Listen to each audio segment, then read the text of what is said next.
Hello, my name is Michael Russ. Thank you for joining me for another episode of Beyond the 3D with my guest host, Glenn Brooks. Today we're going to talk about being relational. We're talking about creating relationships. What's important in one of the things I'll outline in Smart College Career Moves, the program, the keynote, the presentation, and the book, is how important it actually is to be able to create relationships on the fly. You see, it's a concept, be, do, have is the 3 steps of manifestation. You got to be, and then you got to do, which is take inspired action, and before you have. And you know, when you have an intention, you set an intention for yourself to look at a job or to meet people, to market yourself, put yourself out there in order to meet people or gain some sort of goal or dream for yourself. You're going to have to engage with people to get it. If you don't know how, then we're here to help you in this episode. So, Glenn, welcome. Thank you.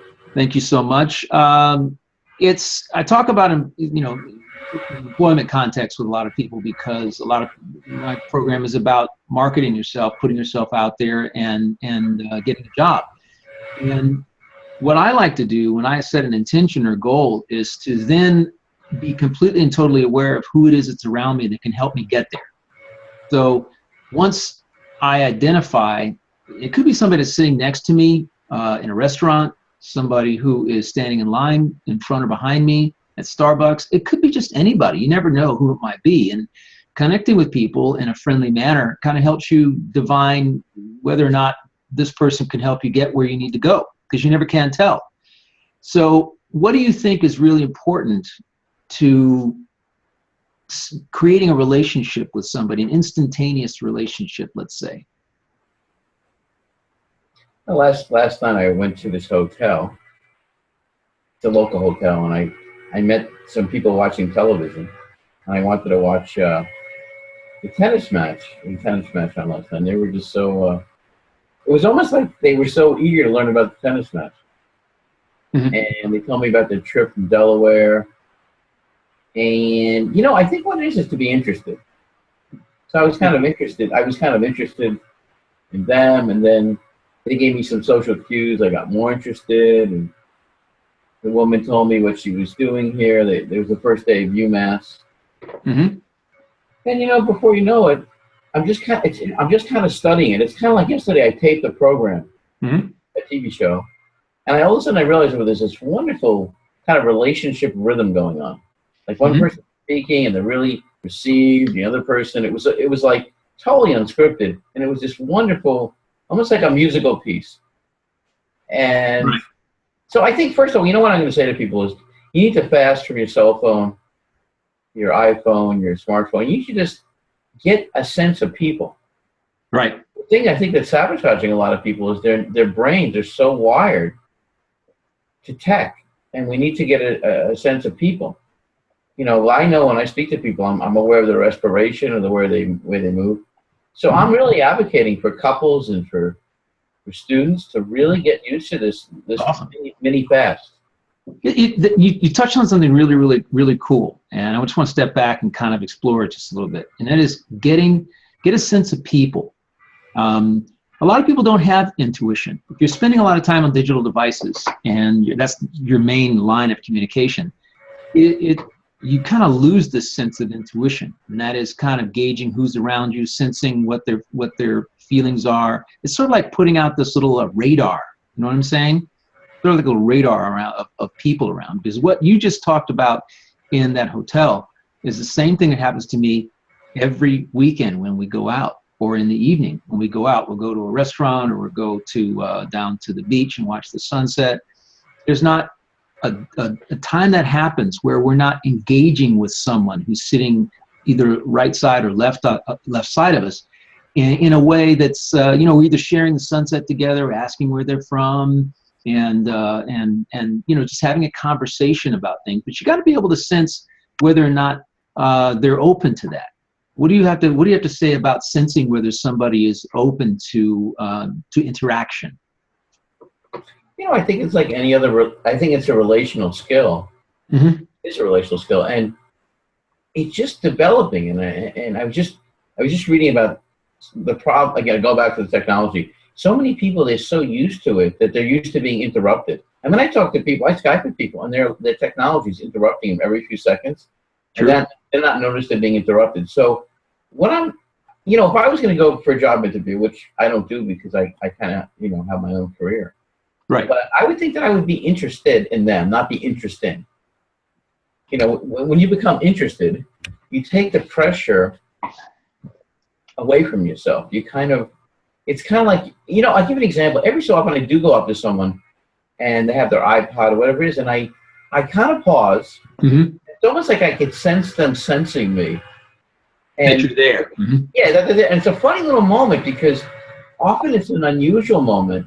Mm-hmm. And it's almost like a little startled because our brains are getting so rewired from the technology. But also, I find people almost like a little like, oh, you're here to speak to me. And it's almost like a different language. It's true. You actually do have to ask permission if someone's got buds in, and you get this. Obviously, that's kind of like a closed door situation. You got earbuds in, they're listening to something, they're walking along, closed door, no contact whatsoever. If you happen to catch their eye, because this thing is, you get so focused, you get so myopically focused on listening that sometimes you don't even pay attention to where you're going. Or if you're reading a text, which is even more dangerous, walking down the road, this happens a lot in big cities and small as well. You can just walk right off the curb, not even sensing anything that's around you. But this distinction that you make between being interesting, and being interested really is crucial, I think. Because one of the things that I talk about before you actually go meet someone, either that can help you if you set up an appointment with somebody, and you have to create an instant relationship with them. You don't know them now. One of the best things to do to get comfortable with them and to create a dialogue is to get to know something about them. Either you can go to LinkedIn or you can go online and look them up, whatever. Do some recon, do some reconnaissance, do some investigating and some research, so that you can feel comfortable and knowledgeable about what they know. And you can actually speak to them from their level on their terms. And it's something that is, as opposed to being interesting, which is like all about me, right?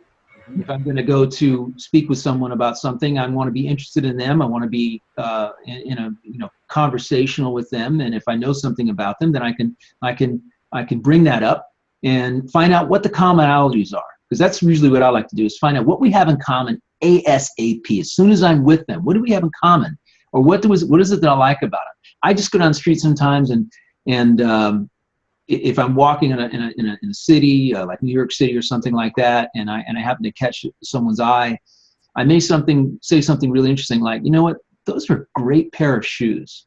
Or a woman I said in front of our hotel, I said, that's an awesome dress. She's just walking by. And it's not a matter of me wanting to create some sort of conversational moment. It's just, it's really neat to be kind to people. She smiled and she said, oh, thank you very much. Thank you so much. Because you know what? It's a big city. There's so many people that people don't pay attention to each other because there's such little personal time, personal space. There's always, 8 million, 9 million people. I don't know how many people are on that island of Manhattan now. A lot of people who are watching this are living in big cities. And you've got to ask yourself, when you go into a crowded room, how do you actually connect with someone? And it's not as difficult as long as you focus on them instead of you, right?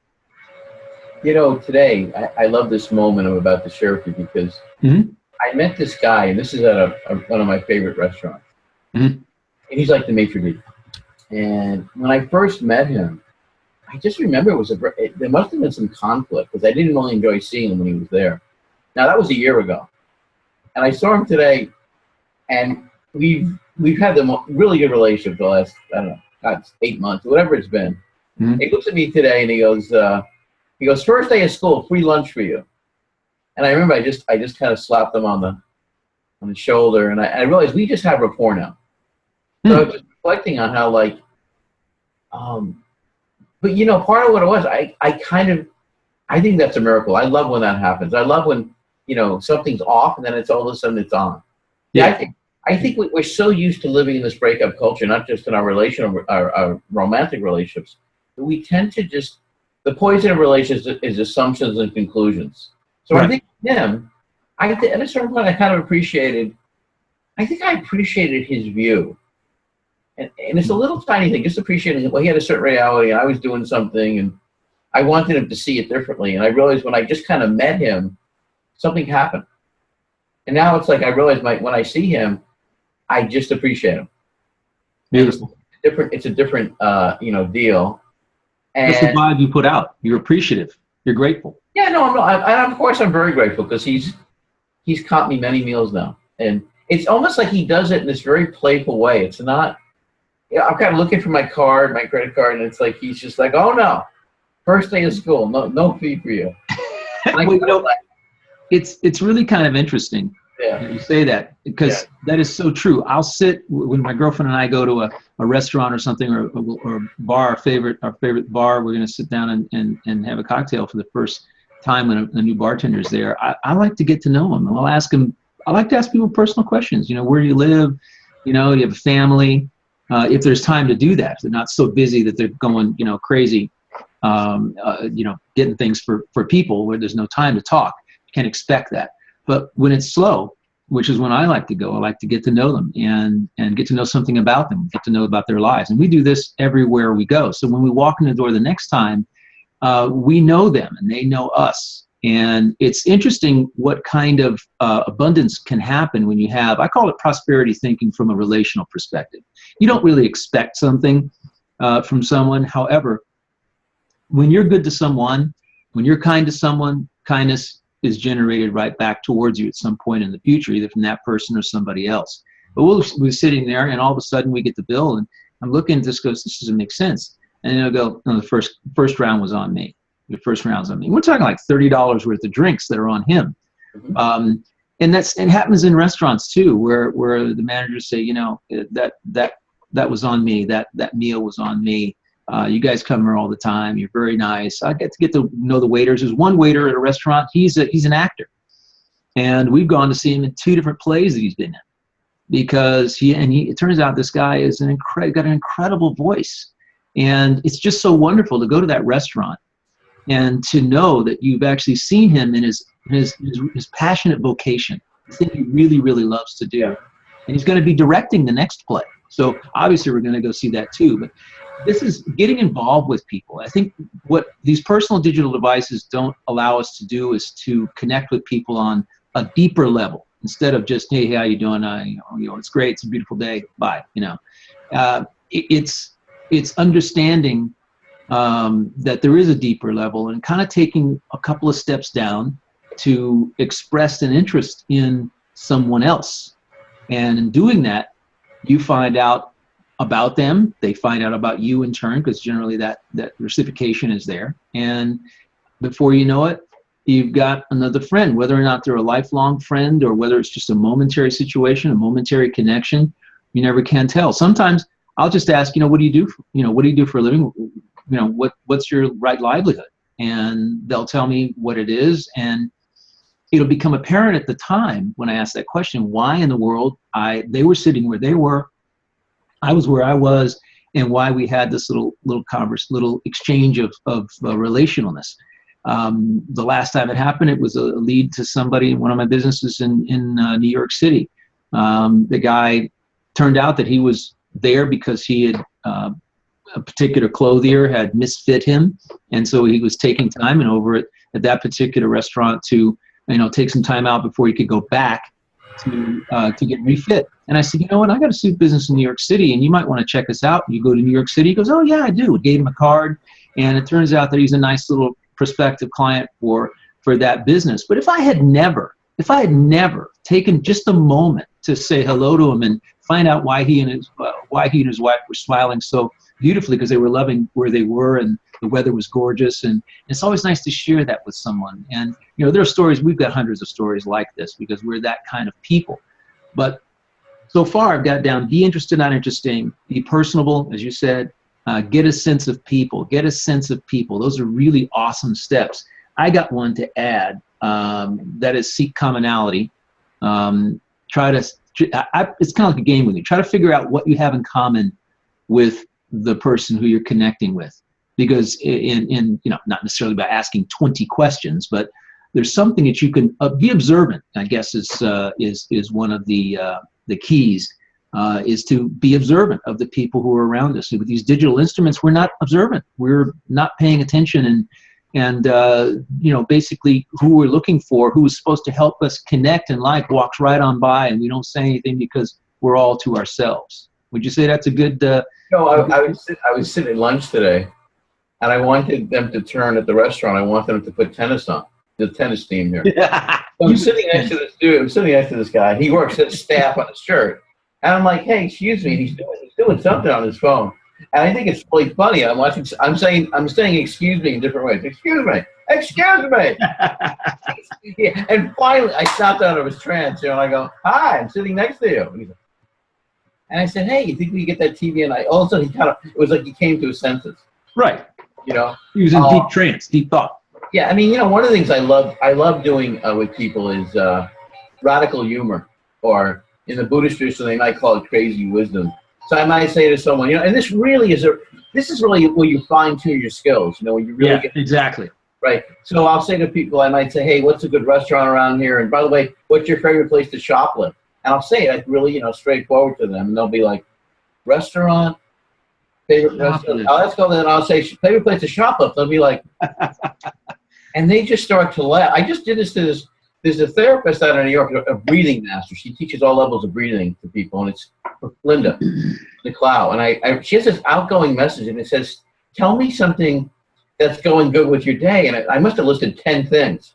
And she wrote me back was done. She goes, I can't stop laughing. I'm bent over. It's like, stop leaving these messages back to me. Yeah. So what I do is sometimes what I'll do is I'll play with someone. Sometimes what I'll do is I'll listen to what someone says, and I'll really deeply respond to it. Or I'll ask them a question like, I play with rhythm. It's almost like a musical game for me. It's kind of like they send something out, or someone's really they're dead on the street. They're just kind of dead. They don't hello. And I'll kind of play with that, and some people respond right back. And other people kind of wondering what I'm doing, and it's kind of as animals, let's say. When animals they run to each other, they kind of sniff each other. It's kind of like oh, like what's happening here? And then I also think to myself, wow, here I am with people, and especially when something happens, like at our Whole Foods here, sometimes the alarm goes off in the restroom.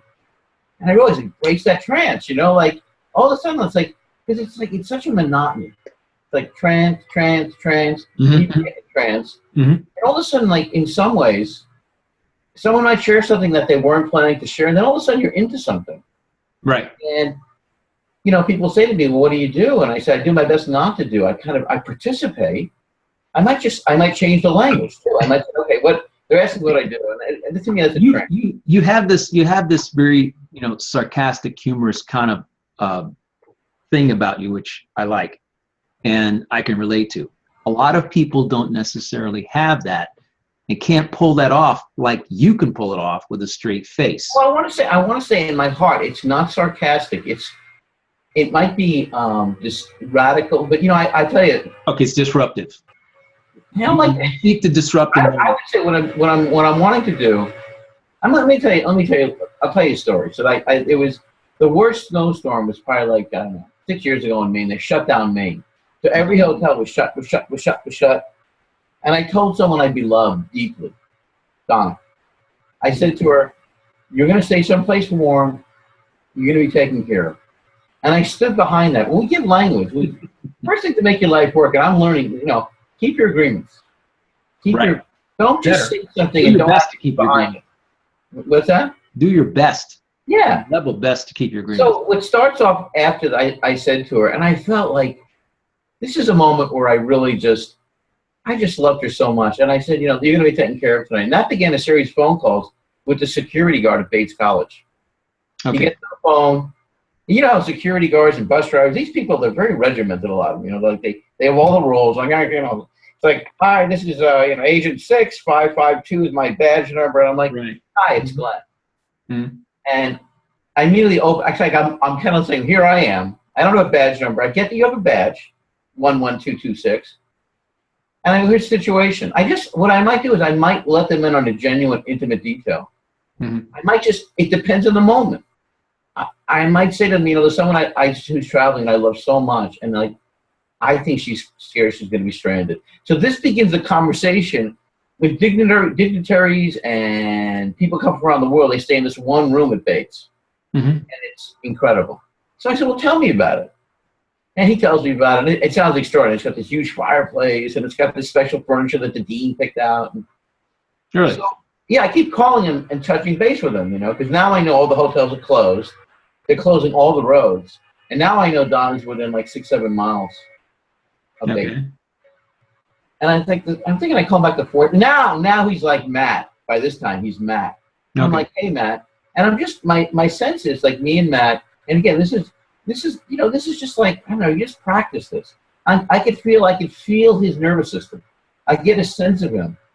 And I'm like, hey, Matt, I know this is beyond the rules, and I know you may not have permission to do this, but, it would mean the world to me if Donna could stay there tonight. And my sense is due to everything's closed down. Are you the only person here tonight? He's like, yeah. And it was like all of a sudden, he went from being a stranger to being we were teammates. Right. And I was like, hey, when Donna gets here, could you make us some hot tea? And I told him, okay.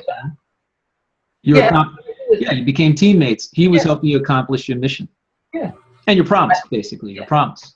I mean, I would just say that happened. I tell you something, I wonder about this all the time. Like, why is it, you walk into a building and the security guards, whoever's there, they're very hostile. One perception is they seem hostile. They seem unnecessarily armored.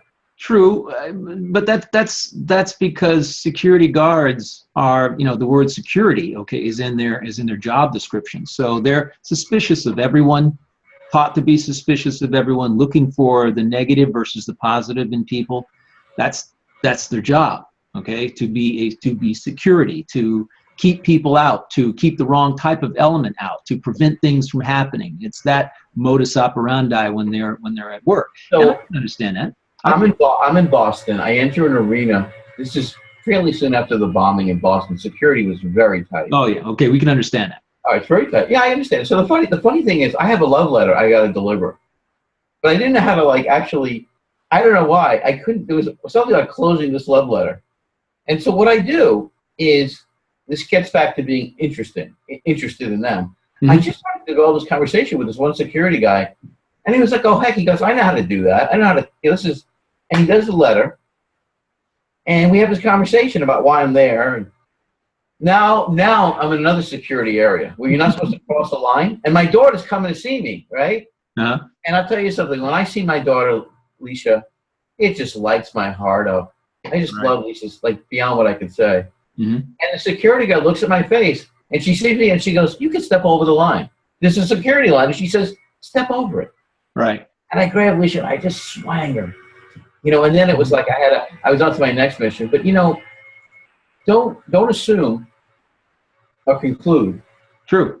And really, what begins to happen is, even if it's dormant in some people, even if they're very, I remember once I got pulled over.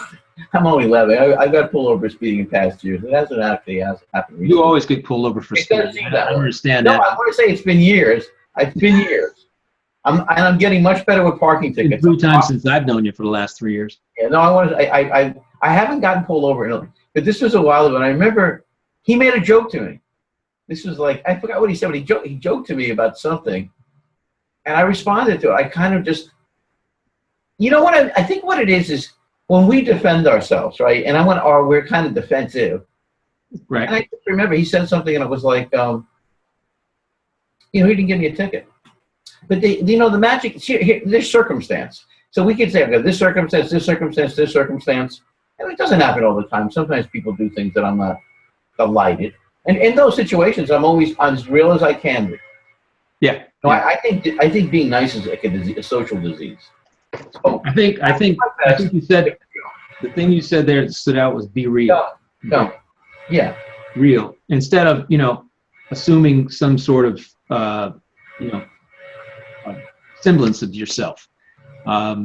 I also wrote down one other thing, which is be sincere and heartfelt, which is something you always are, which is, I am myself. You got to be sincere, be heartfelt, have the other person's interest at heart.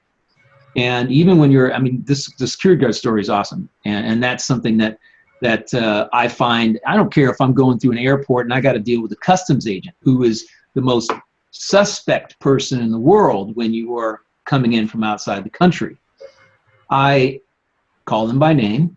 Yeah. Respect them, of course, but call them by name, and I try to make them smile. At least once. I try to make them smile. I try to break that serious posture one time by making some comment about something that, that I notice, about them. It'll be a woman, and I'll go, great hair. I'll make them crack a smile, and then they get serious again, So it's, them, other customs agents that come by, say, hey, how you doing, Bob? Because I read that name tag on everyone. And I don't care if I'm going through the shopping line at the grocery store, I come across somebody I've never seen before. When I'm coming up, I say, oh, hi, Valerie, how are you? And they're like, sometimes they get shocked because they forget they're wearing a name tag, and they're going like, should I know this person? Should I? But I think this woman, she said, she goes, I just want you to know, Glenn. She goes, that's not my real name. I love that. Because I borrowed somebody else's badge. I forgot mine. Yeah. Right. No, that's not. Oh, yeah. I've had that one.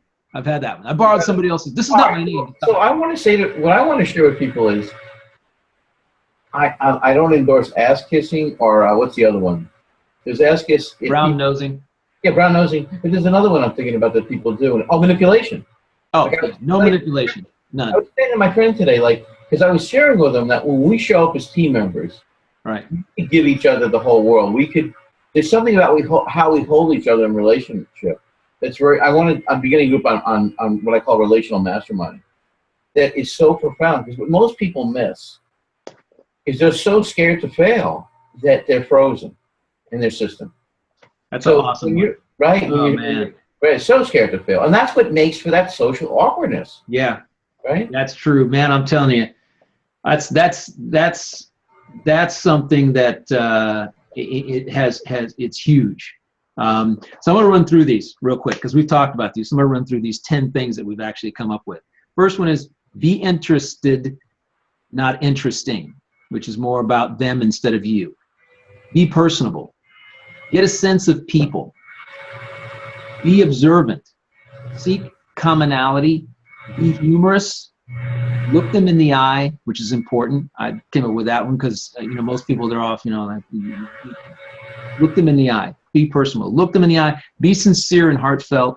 Be real, and don't be afraid to fail, which I think is probably the biggest one of all. It's what prevents you from taking that step. And because failure, it's not failure. I think that's the biggest problem. People see it as failure. It's not failure. It's just something that happens. It's just an event. It just didn't go off the way that you thought it would. However, the more you do it, the better you get, the more seasoned you get at building relationships with strangers, okay, wherever it might be. And I would say if there's an 11th one, it would be smile. There's a really, really huge smile. Smile, smile, smile. Because a smile versus a frown gets you it takes you places that a frown is just can't even come close to. And you smile a lot, so do I. That's pretty much the case. Can you think of anything we forgot? Because don't be afraid to fail is huge. Just think about it for a moment. Yeah, no, what I was thinking about, Michael, was it's really amazing. I'm actually going to start doing my TV show at this amazing place. It's called 180. Mm-hmm. And it's what they did is they went to Central Park and they recreated Central Park inside. And the whole thing is they want you to experience this place as an urban park. All the miraculous things that would happen at a park. Okay. Tree, but it's all about this relational environment and what would happen. And so I had this wonderful meeting with them, and the director was so into it, Susanna White, and I was so appreciative. She was just like, it was almost like I really felt she was so excited. That transferred. I know. I was going to give you an example. There was every so often we get distracted by others who we can they're in a position of seniority in some way. You know, judges, doctors. You know, one of the things that doing a lot of work with Dr. Bernie Siegel on colleges, when he talked about why people live, he said the conformists always die very quickly at hospitals of cancer. He's a cancer specialist. Right. So what's interesting is I really make it a point when I say something to kind of stand into it, to have the posture of it. Mm-hmm. You know, awesome. So the posture, you know, like we, in some sense, we're primal and physical. You remember when the whole thing went down about it was a gorilla. This is probably maybe with it 7 months ago. The gorilla, I think it was in the spring. Oh, with the kid? With the kid. Yeah. The little boy got in there and fell in the zoo.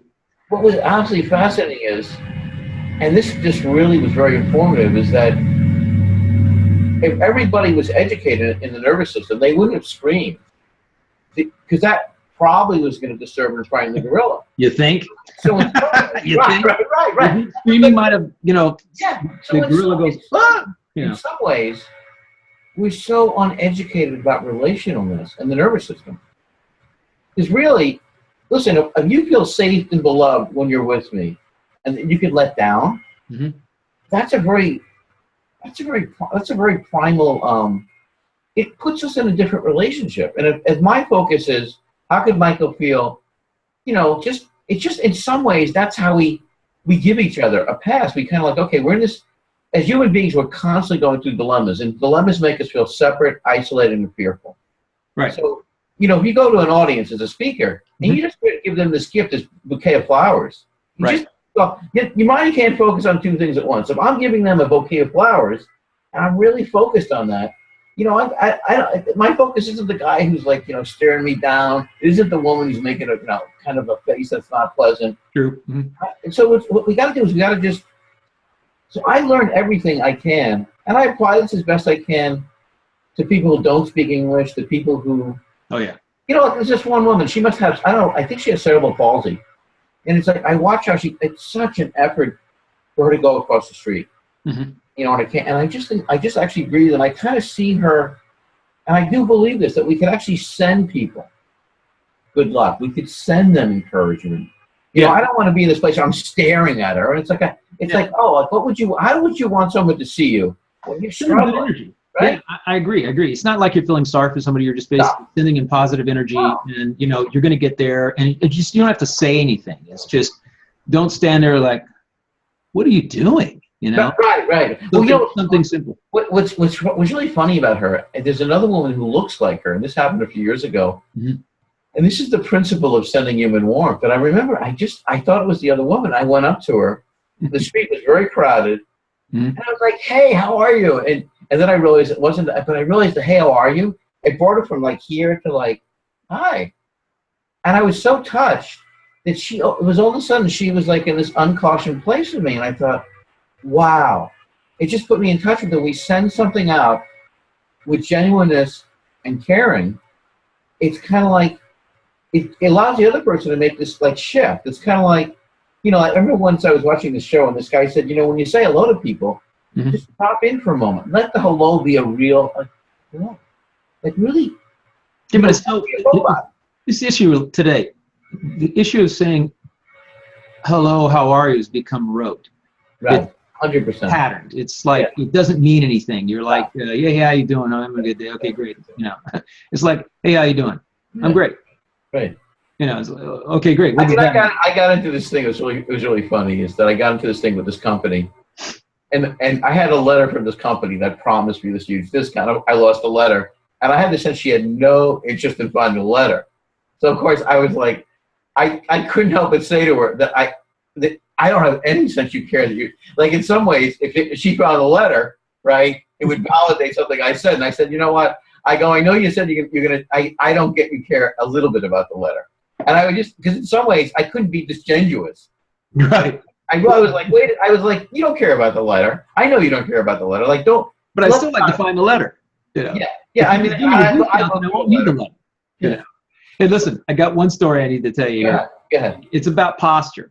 Okay. Leaning in. You know, you're talking about posture. Yeah. Because I was in New York City a couple of weeks ago, and I've mentioned this to you before. We were walking around Bryant Park, my girlfriend and I, and she went to use the restroom. But I had noticed when we were there, we'd sat in a couple of places. We'd gotten some tea from a particular establishment there in a park, a kiosk. We walked around the park. It was gorgeous, gorgeous days, like 82 degrees. It's beautiful outside. You know, the humidity was low. And I had noticed these people interviewing other people as we'd walked around the park. And I said, I wonder what that's about. And so we got up and we were about to leave. And she wanted to use the restroom real quick before we went 3 or 4 blocks back to our hotel. So she went, and I was standing out there and just, you know, looking at the beautiful weather and the day. It was gorgeous. And these 2 girls come up to me. And this one girl, she kind of stops me. She says, "Excuse me." And then she looks down like this and she says, we're with the University of Journalism here at so-and-so university. And I'd like to know if we could interview you. And I looked down at her, okay, and I kind of before I answered, I took my hand, my index finger, and I put it gently on her chin, and I went like this, and brought her eyes to mine like this. I said, "Okay, you look me dead in the eye right now." And I said, "I want you to shoulders back." So she put her shoulders back. And I said, "I'd like you to look me in the eye and ask me exactly the same thing that you just did. Establish that contact with me and ask me that same exact question." And she did that unfailingly. She, boom, hit me in the eyes. And I said, "Yes, I would not mind an interview at all." And she said, "Okay." And then she started to ask me these questions. And as she interviewed me, she continued to look me in the eye.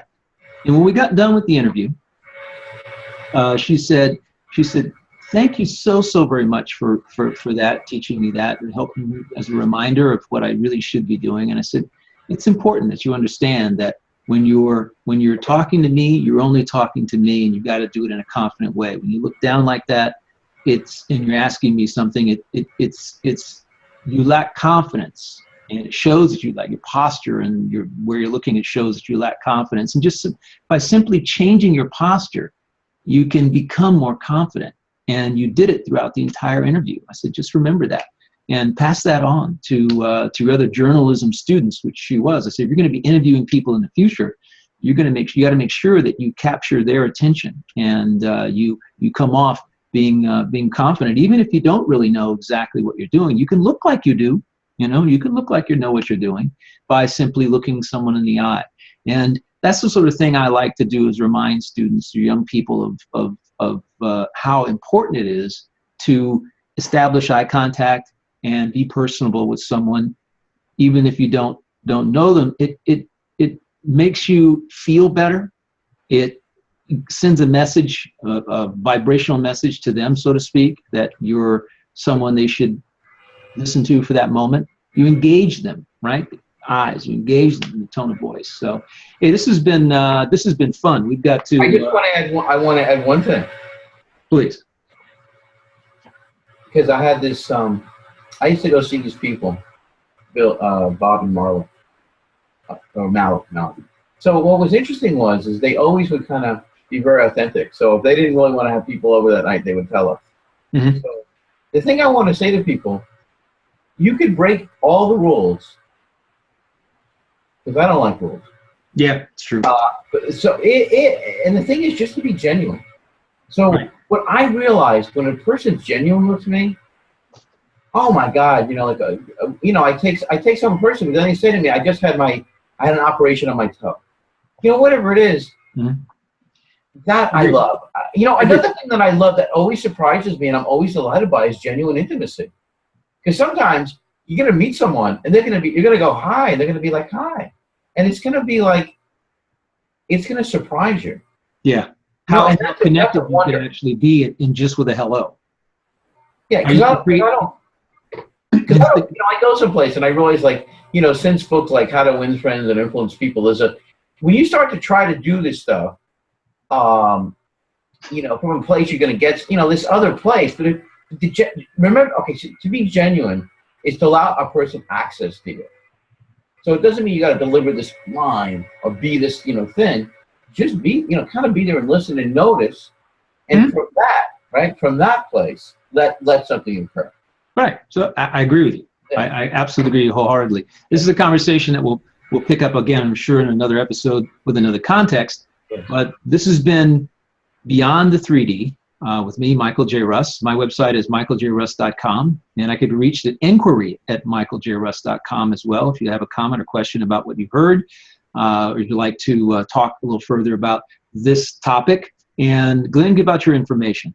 Well, any moment we're going to have unscripted power, the ability to touch and connect with people, whether it's the platform, whether it's the ballroom, whether it's the person sitting next to you on the train, with no rehearsing and no scripting, and let more of this genuine relational power, because all power is relational, come out and experience it. And I invite you to, check out unscriptedpower.com to be in touch.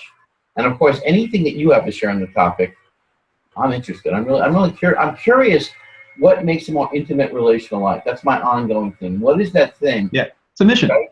Right? Yeah. It's awesome. It's awesome. Glenn Brooks, I'm Michael J. Russ. Thank you so much for joining us. And as usual, as I like to say, make it a great week for yourself. Okay? And Glenn, as you always like to say, which is awesome. Your life's precious. Enjoy it. Absolutely. Got to. Take care now. Take care.